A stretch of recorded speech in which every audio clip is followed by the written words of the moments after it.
The story of Job, one of the most thrilling narratives in the Bible, brings us invaluable teachings. It reveals to us that even the most upright people can face severe hardships. Job, despite facing countless trials, shows us that our perseverance and faith in God are essential during times of distress. Job's journey highlights that spiritual discernment guides us toward heavenly reward, proving that, no matter the obstacles on our path, our resilience and trust have the necessary strength to lead us to a blessed ending. In this video, you will deeply understand the story of Job. Please subscribe and leave your like, and let's start the video. Job, an enigmatic figure in the Bible, lived in the land of Uz, probably around 2000 BC. Some scholars suggest that the land of Uz was located east of Judah, possibly bordering the desert. They also assert that the region was conducive to cattle raising and agriculture. However, other scholars believe that the land of Uz could be in two other locations: Arabia, east of Petra, or Bashan, east of the Sea of Galilee and south of Damascus. An important observation to be made is related to the origin of the name Job. This has been the subject of debate among Bible scholars over the centuries, with different interpretations seeking to elucidate its original meaning in Hebrew.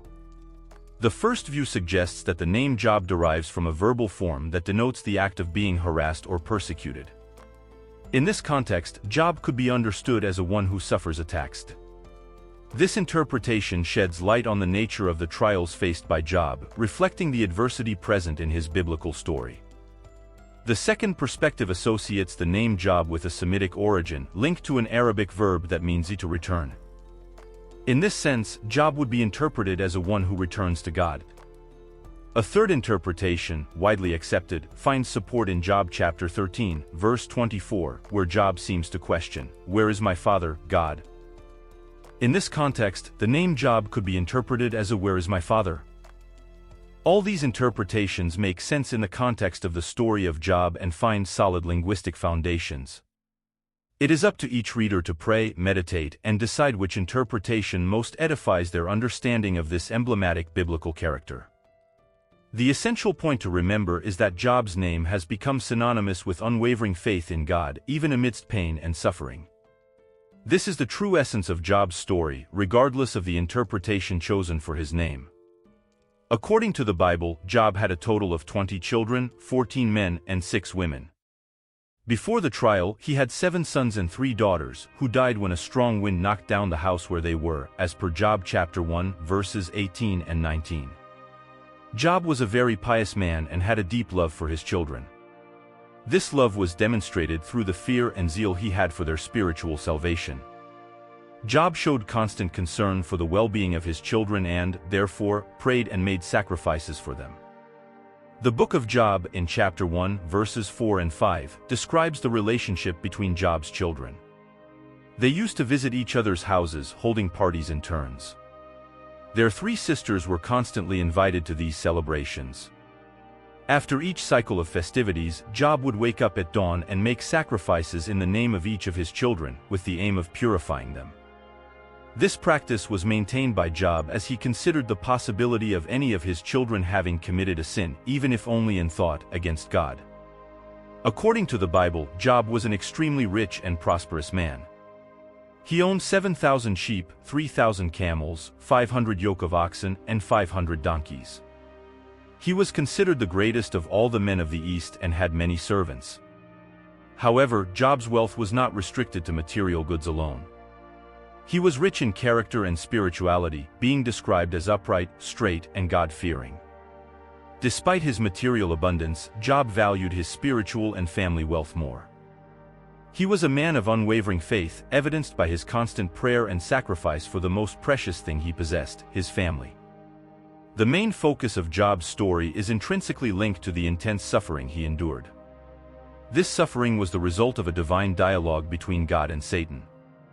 During this heavenly conversation, Job faced profound trials, even questioning himself. However, despite these adversities, Job did not allow his faith in God to be shaken.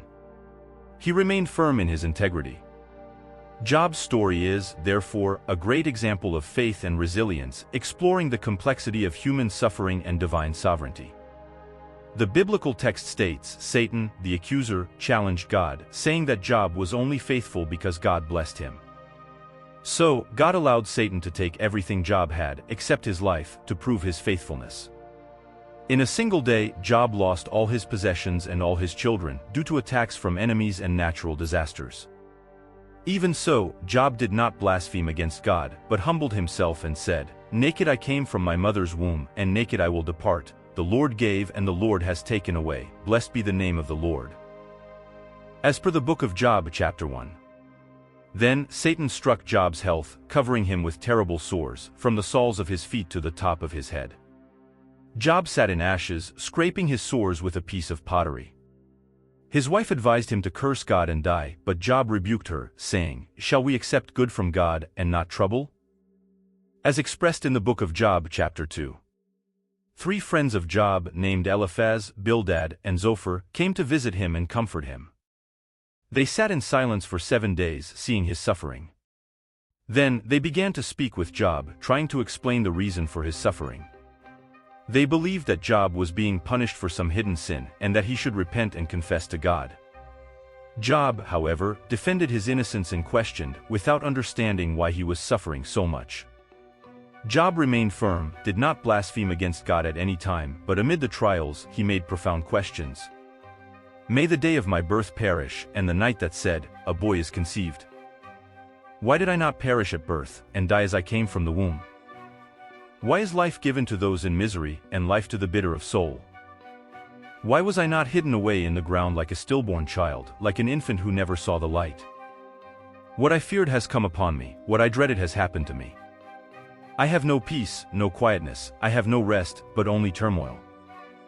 For the arrows of the Almighty are within me, the poison whereof drinks up my spirit. The terrors of God do set themselves in array against me. If I have sinned, what have I done to you, O watcher of mankind? Why have you made me your target? Have I become a burden to you? Why do you crush me with a storm and multiply my wounds without cause? How many wrongs and sins have I committed? Show me my offense and my sin.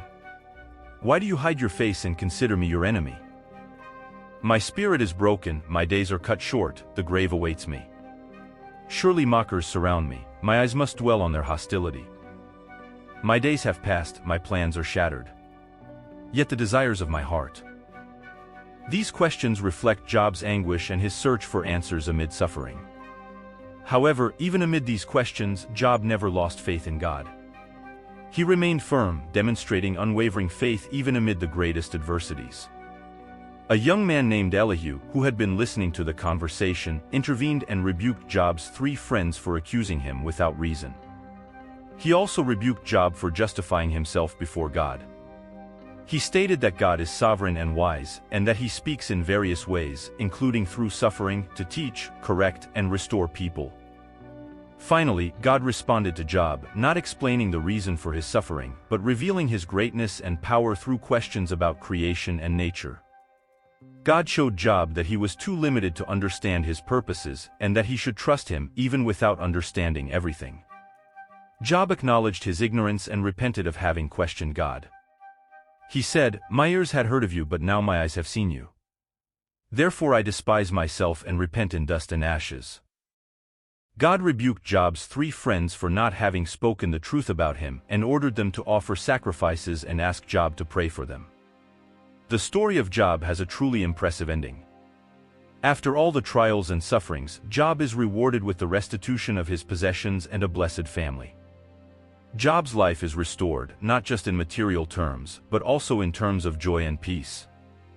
The biblical text reports that after Job had finished praying for his 3 friends, the Lord restored his prosperity and gave him twice as much as he had before. All his brothers, sisters, and friends visited him and participated in a feast at his house.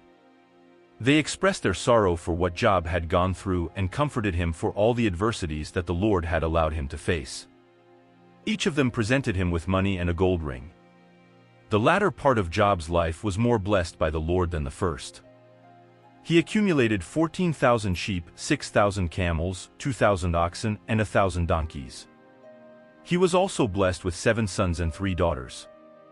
He named the first daughter Jemimah, the second Keziah, and the third Karen-Happuch. In the whole world there were no women as beautiful as Job's daughters. And he made them co-heirs of his fortune along with their brothers. After this, Job lived another 140 years, long enough to see his grandchildren and great-grandchildren. And he died at an advanced age. As per the book of Job, chapter 42.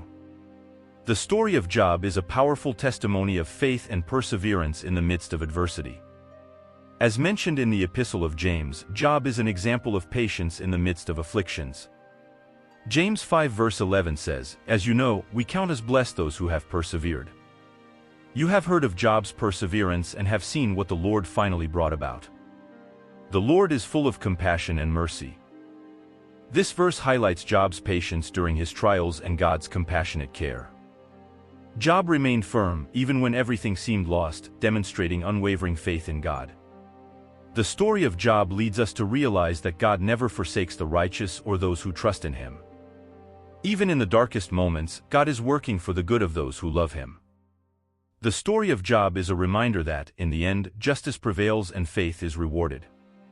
Therefore, the story of Job is not just a story of suffering, but also a story of hope, faith, and restoration. It is a story that inspires us to remain firm in our faith, regardless of the circumstances, trusting that God is in control and will always grant us His blessings.